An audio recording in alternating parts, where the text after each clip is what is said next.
صباح الخير. أنا يسرا فؤاد. I'm a journalist and feminist writer. Today I'm going to talk to you about the representation of distant suffering in the media in relation to the current conflict in Sudan.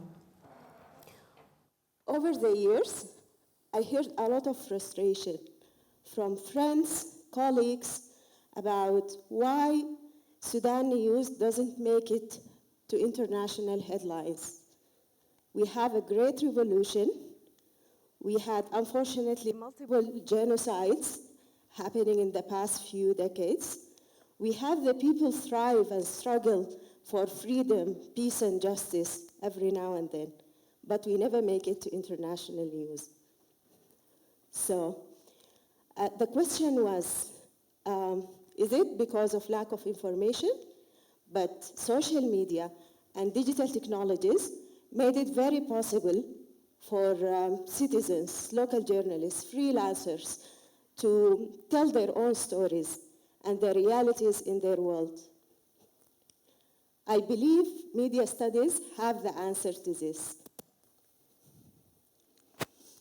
So we usually think like the media is free, journalists are free to write whatever they want, specifically in democracies. But within media studies, journalists are also seen as gatekeepers. They are the ones who decide which stories and events qualifies as news, because not all the stories are news stories. There is a selection process that filters out what appears on the news, and that's what we call newsworthiness. So through the newsworthiness, journalists and the media, they control the flow of information to the public.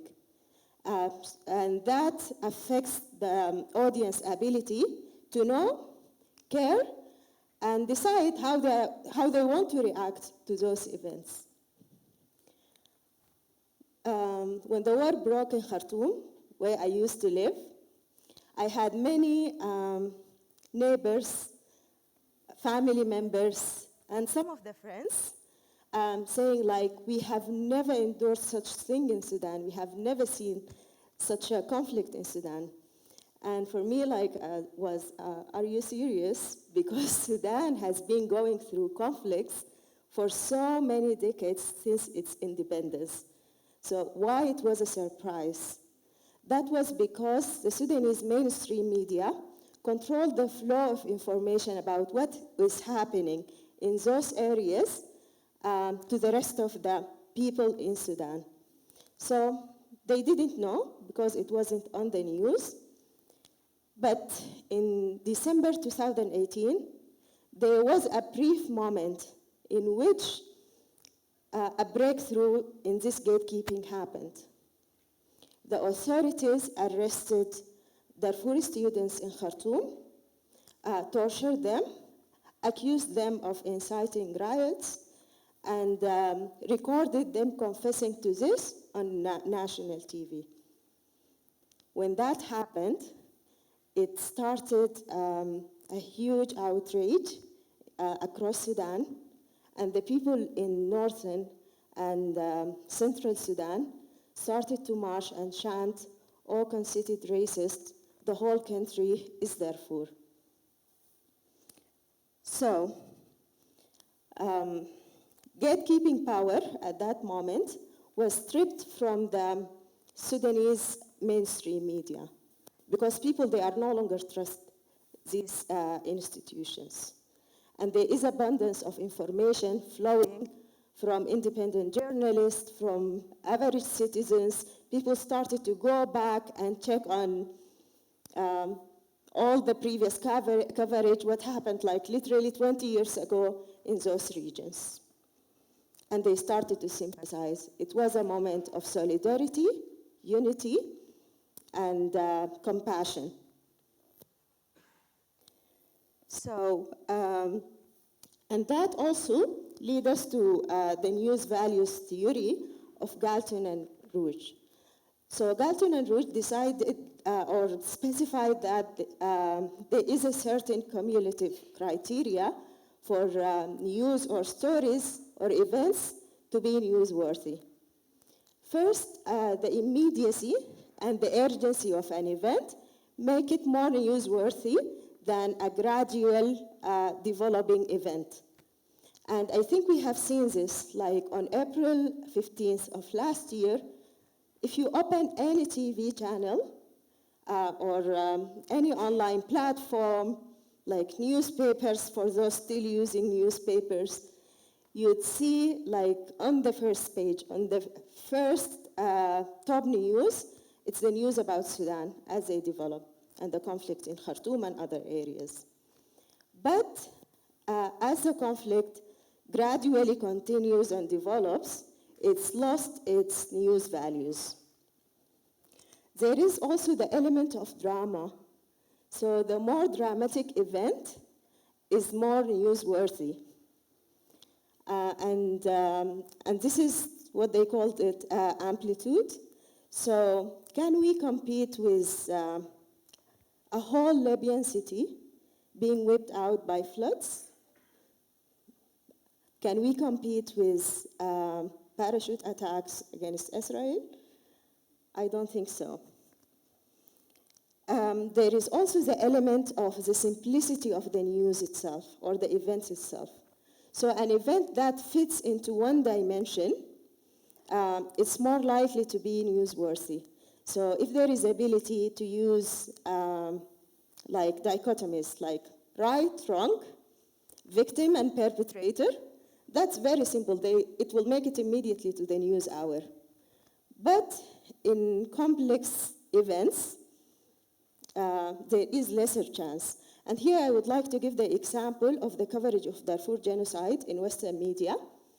The media at that time used the example or the dichotomy of pastoralist Arabs committing crimes against farmers from African descent. It was also simplified, but it worked for Western media at that time. With the current conflict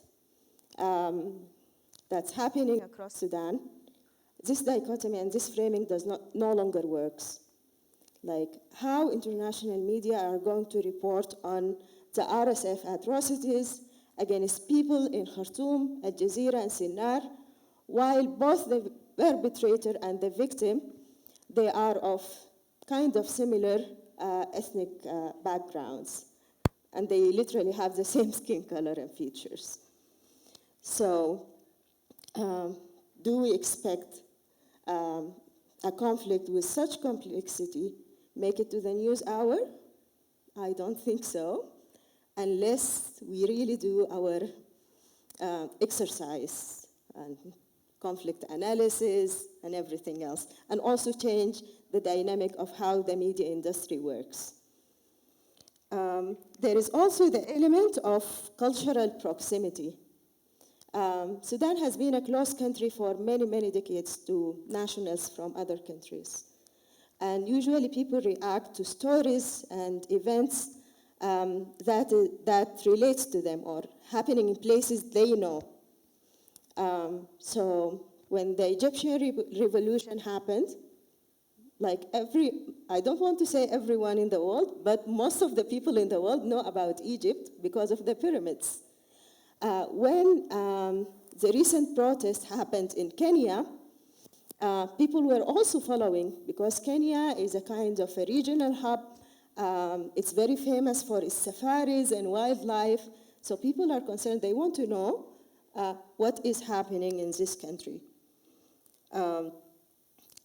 So basically, there is the element of unexpectedness.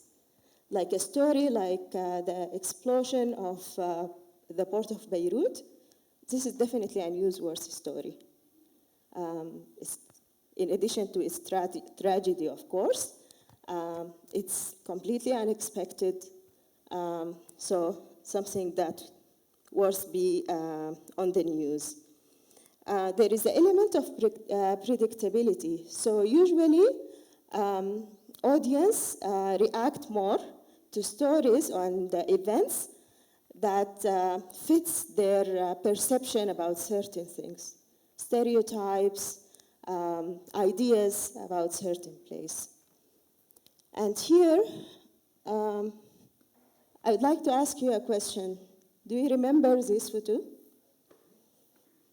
So the girl and the little vulture was taken in 1993 in Ayod village in Jonglei, South Sudan now, Sudan back then. And it was taken by the photographer Kevin Carter. It was sold a few days later to the New York Times, first appeared on March 26. And as soon as this photo was published on the newspaper, it started an international outcry. Audiences from across the US and even other countries were calling the newspaper, inquiring about the fate of the little girl, how they can help her, and why the journalists did not help her. So this photo eventually became like a subject for a lot of media studies, and also a sample for the appropriation of suffering and colonial discourse. Overall, at that moment of time, this photo incited global compassion towards a victim of the famine in Sudan. Not all the victims, only one victim. As a byproduct of this, it also drew attention to the situation in Sudan at that time, that there is a famine happening. So, but why this photo made it to the news and started this global compassion and international outcry? I think because if we just go back to the news values theory, it has the element of drama. It's very clear. So there is, in this instance, a victim or someone suffering and a savior, which at that time was the UN Operation Lifeline. And it also fits the audience expectation about Sudan and famine in Africa in general. So it fits into the stereotypes. It made it to the news. So this photo also fits the classification of news, but from a different perspective. It's from the perspective of representation of distant suffering in the media. So basically, Lily Chouy-Araki has this classification on news based on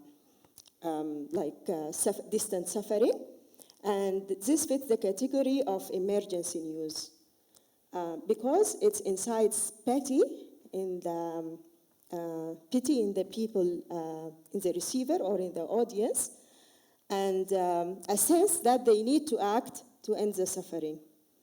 It has comprehensive description of the time and space in which the event happened. So there was a lot of narrative around how long did it took, like Kevin Carter, to fix his camera, like what did he do after that, why he didn't help her, like how far is a nutrition center from where the photo was taken, and so on. And it's also very personalized. It's not numerized. This is why it drew a lot of attention. So global compassion is not something that, like in theory, in moral theory, it's something that should happen because all humans are morally equal. But when it comes to reality, this is not the case. 2 empirical studies conducted in Norway and Sweden a few years ago showed that 51% of the respondents reacted to images of distant suffering. 14% said they react sometimes. The other study said people react to visual images of distant suffering. specifically those images broadcasted on TV, because many of us do not question the content that appear on TV. We can question things on the papers, online, but not on TV. Also, the study showed there is more compassion and compassion towards victims or sufferers who are helpless, basically the elderly, women, and children. And there is less compassion towards middle-aged men. So, but also suffering, global compassion is very fluid. We can, in some instances, we have global compassion. In some instances, there is compassion fatigue, because audiences in the West as well, and that also happen in our countries. We see a lot of crises being reported, a lot of conflicts ongoing, with no way out of them. What are we going to do to end this? So we feel helpless, we feel bored and tired of the constant reporting that dehumanize the sufferers, reduce them to numbers, reduce them to just an event happening very remote without enough context to understand that. So with this, the audience reaction to the content also differs. But just to conclude, whether international media is going to pick on the story on Sudan and highlight the famine and the humanitarian crisis in the country or not, Sudanese journalists has been going way and beyond to report on the situation on the ground, from information crucial to the survival of people in conflict areas, to the economic impact of the war, to solutions, maybe to the conflict sometimes, or covering community-led initiatives around mediation, local mediation, and humanitarian aid. My recommendations to the international media, if they want to cover Sudan in a way that generates global compassion, they need to rely 100% on Sudanese journalists, because those are the ones who are not going to reproduce the stereotypes. Those are the ones who are going to give face and voice to the millions of people in Sudan. Those are the ones seeking justice for those who are no longer with us. And as we say in Sudan, سمح الكلام في خشم سيده. So we as Sudanese journalists, we are the best suited to tell our own stories. Thank you so much.